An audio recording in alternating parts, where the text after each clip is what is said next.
Tom, should I start? Is not Zoom?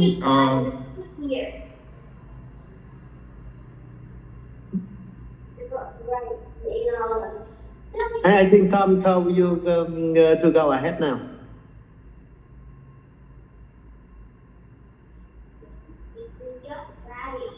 He finished introduction and you go ahead now.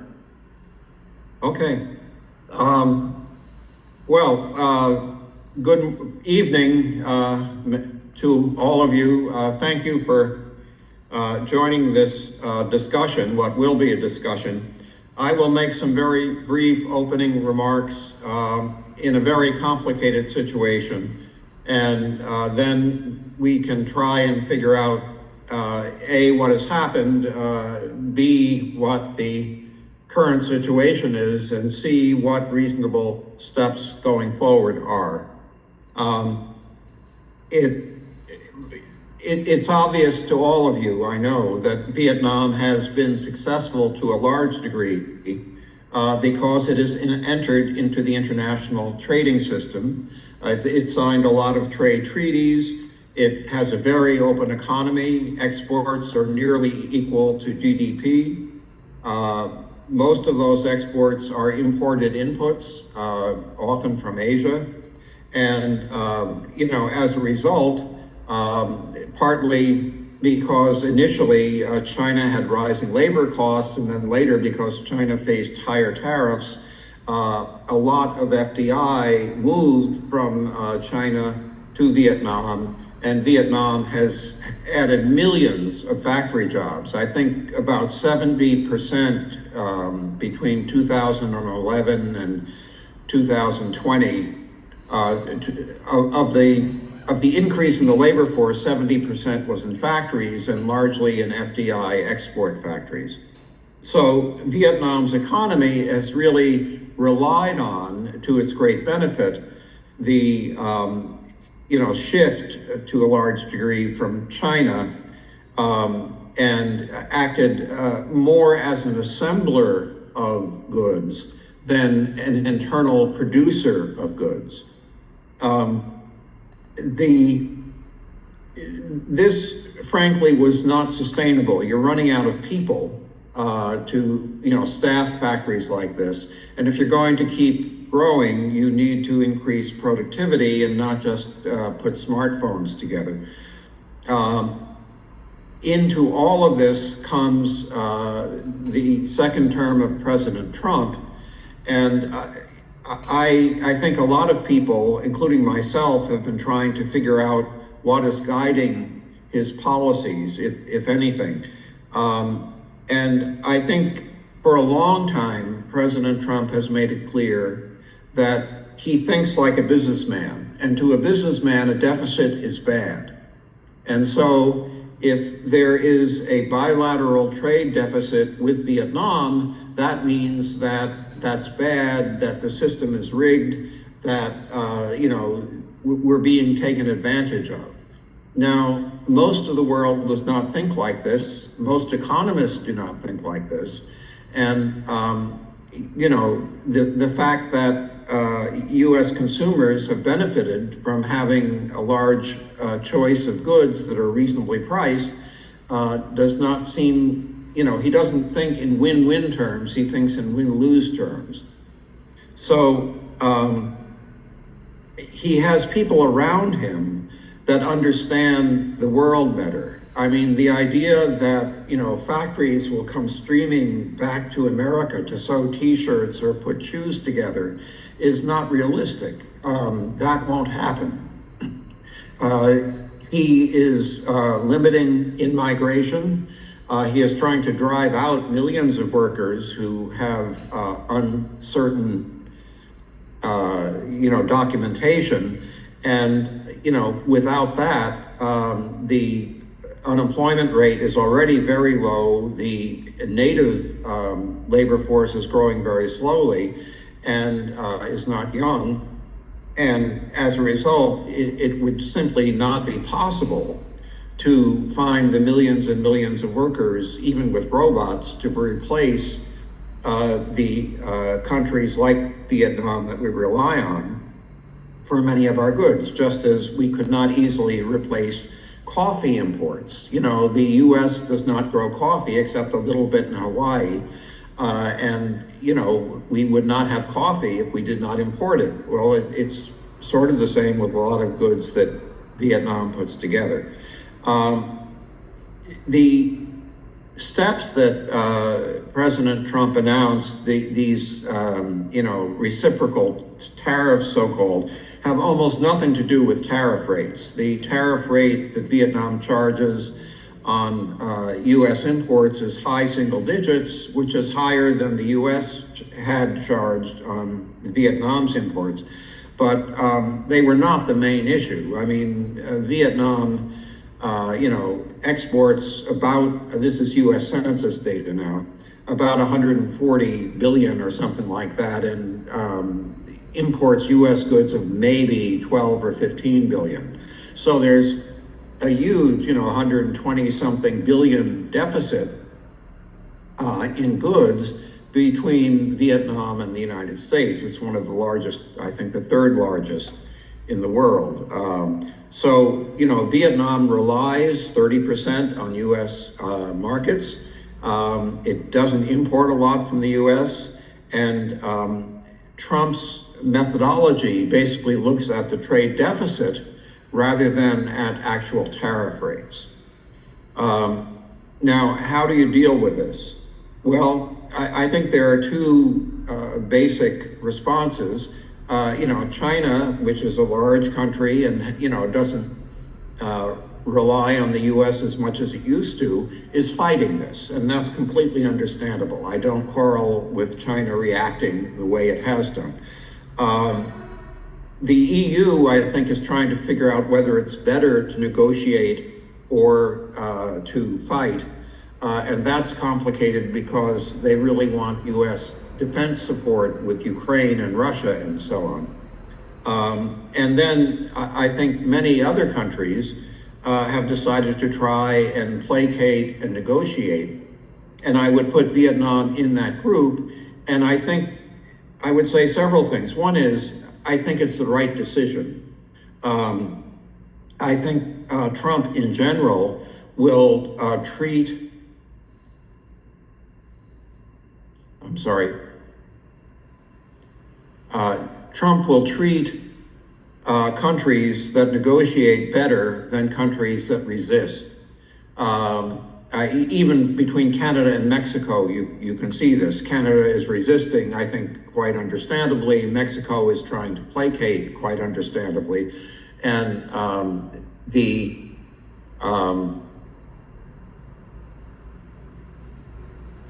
I'm sorry, I'm looking at lines being drawn and I'm trying to understand what's happening. That's okay.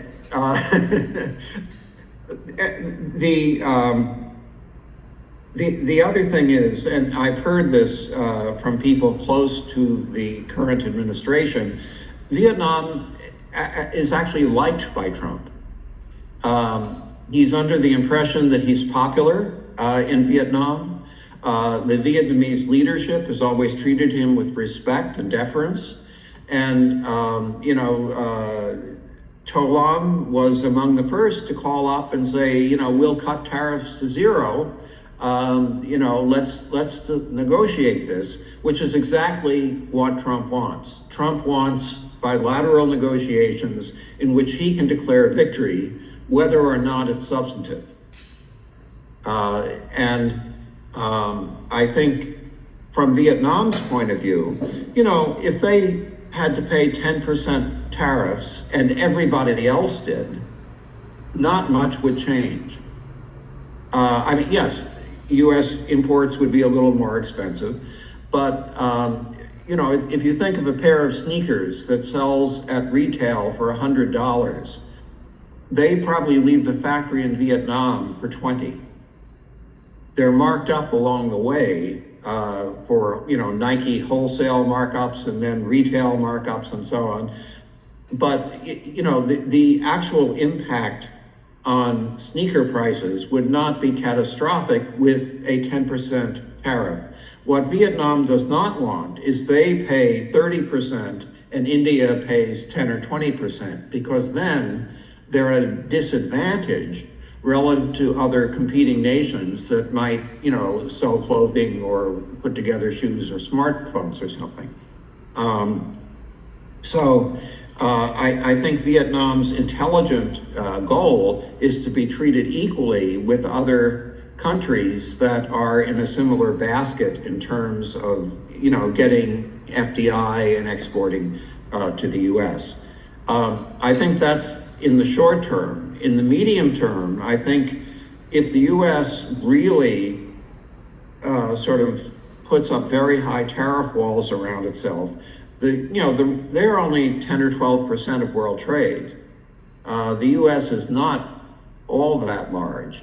And I think, I have to look up the latest numbers. I haven't, but it's not overwhelming. And, I think the rest of the world would make, as they are, trade agreements and so on. And because they know that relatively free trade is a good thing, would, basically flow around the rock and the stream, that, would get along trading with less of the U.S. and more of other countries. But that's a medium-term objective, and it may not be the right one because, and this is where I think your interest is probably the greatest, what is likely to influence or deflect Trump's extreme policies? While Trump thinks deficits are bad, he thinks that, a Democratic Congress is worse. And if he crashes the economy or the bond market, and he came very close to doing both yesterday, he knows that is bad. Some of you may know that Fox News is a very conservative news network that has supported Trump for many years.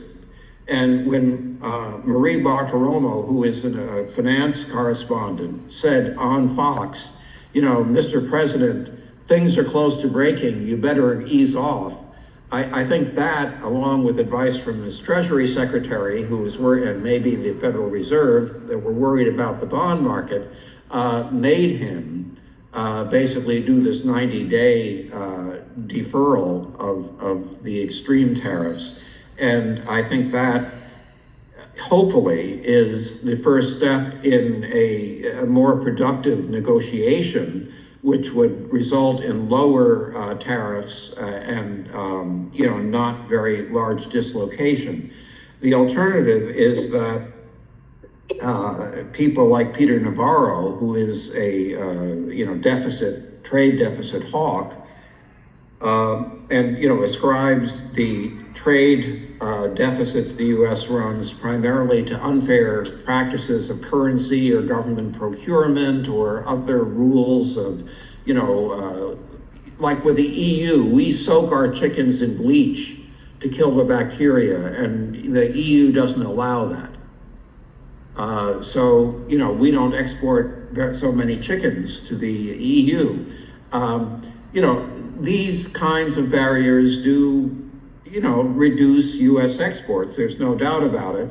But it's not clear that the solution is to have broad-ranging tariffs on, virtually everything, and make goods more expensive. I should say that one of the major goals of the Republicans, not just Trump, is to extend the Trump first term tax cuts. These tax cuts heavily favored corporations and upper income groups. And, a tariff is basically a sales tax on, in percentage terms, the low and middle class. The low and middle class buys a lot more stuff relative to their income than the rich do. The rich buy more services or savings on their income. So the tariffs, to the extent they raise revenue, would have the effect of financing the extension of the Trump first term tax cuts. And so that's something that most of the Republicans can agree with. But they don't want to crash the economy, the Republicans in Congress. And many of them are getting quite nervous because they're hearing from their business constituents, not just labor unions, that this is really, really bad and it's creating immense uncertainty. And this uncertainty, by the way, makes it almost certain that there will not be a reshoring of US manufacturing. When you've got these very volatile policies that, change from day to day, it seems, and, may change if the Democrats win in the midterms, you don't invest billions of dollars over something that takes several years for a factory that may be uneconomic if tariffs return to some reasonable level.